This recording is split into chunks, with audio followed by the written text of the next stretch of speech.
¿En qué está fallando el gobierno Petro a la hora de dialogar con el ELN? Colombia le ha ido bien cuando hay gobiernos que enfrentan con toda la fuerza al crimen organizado. Épocas muy oscuras y tristes para nuestro país. Recordemos cuando el narcotráfico, por allá en las épocas de los grandes capos, se estaba apoderando de Colombia. Inclusive Pablo Escobar se llegó a sentar acá con una curul en el Congreso de la República. Recordemos las épocas de las guerrillas y del paramilitarismo, donde se eligió un presidente, Álvaro Uribe Vélez, para que enfrentara todos estos grupos, y muchos de ellos terminaron dejando las armas sin necesidad de entregar el Estado colombiano, sin necesidad de darles espacios en el Congreso de la República. El proceso de paz de La Habana es una tragedia. Nosotros lo advertimos, nosotros lo dijimos, y hoy que eso ha fracasado porque los grupos armados que entregaron las armas fueron reemplazados por otros grupos, y hoy estamos en igual o peores condiciones. Resulta que nos quieren meter en un proceso del ELN igual, para repetir la historia otra vez. Y entonces para mí aquí me parece que hay dos formas de ver esto. La primera es que tenemos que entender que la solución de los problemas es atacando la causa, no la consecuencia. La existencia de grupos armados en Colombia es la consecuencia. ¿Cuál es la causa? Que tengamos sembrados marihuana y coca en unas extensiones demasiado altas en nuestro país, que tengamos pobreza y falta de oportunidades que hace que personas tomen el camino del crimen para subsistir. Y obviamente hay personas ya malas de corazón que les gusta andar delinquiendo, eso también obviamente existe. Pero aquí tenemos que atacar las causas y necesitamos un presidente que se dedique a enfrentar el narcotráfico, a cortar esas matas de coca y de marihuana y a generar oportunidades en el sector rural.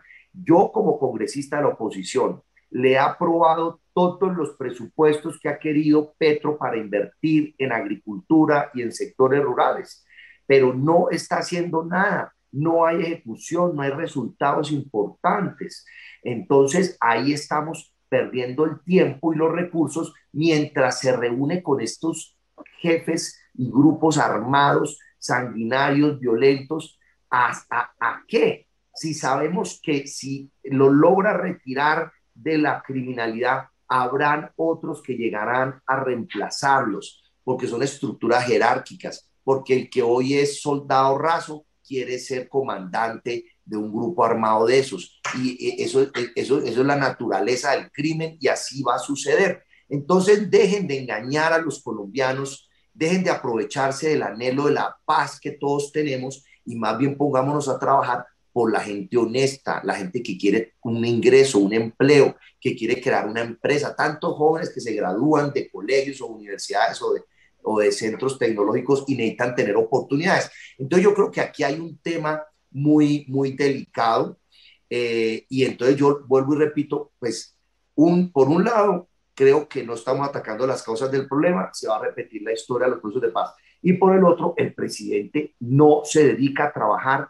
por la gente como usted, por la gente que quiere generar empleo, trabajo y tener un desempeño honesto en la vida. Esas personas, el presidente no lo vemos. ¿Dónde está? ¿Qué está haciendo? Entonces, es angustiante la situación de la seguridad. ¿Usted considera que de pronto al presidente Petro le ha faltado un poco como de decisión o de firmeza, por lo menos frente a esos grupos y los actos que han cometido, digamos, contra la fuerza pública y contra la ciudadanía en general? Claro, pero además lo advertimos. Yo no iba a votar por un exguerrillero para que fuera presidente de la República. Es que él tiene en su ADN la posibilidad de tomar las armas y la violencia para querer cambiar un país. Así lo trató de hacer cuando el M-19. Entonces justifican la violencia como un método para transformar una sociedad, un país. Eso es gravísimo. Entonces ahí lo vemos queriéndose sentar con todos estos criminales a darles beneficios, y con el cuento de que entonces así vamos a lograr la paz. Entonces se ha limitado el actuar de la fuerza pública en Colombia y eso está demostrado ya.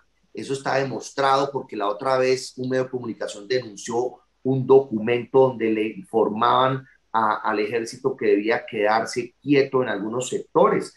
Con el ELN acaba de acordar que hay cese al fuego, o sea, el ejército no puede atacar el ELN, pero ellos sí pueden seguir secuestrando. Entonces a la persona que secuestran, ¿qué pasa? ¿Cómo la van a liberar si ni la policía ni el ejército pueden buscarlo y enfrentar a estos bandidos?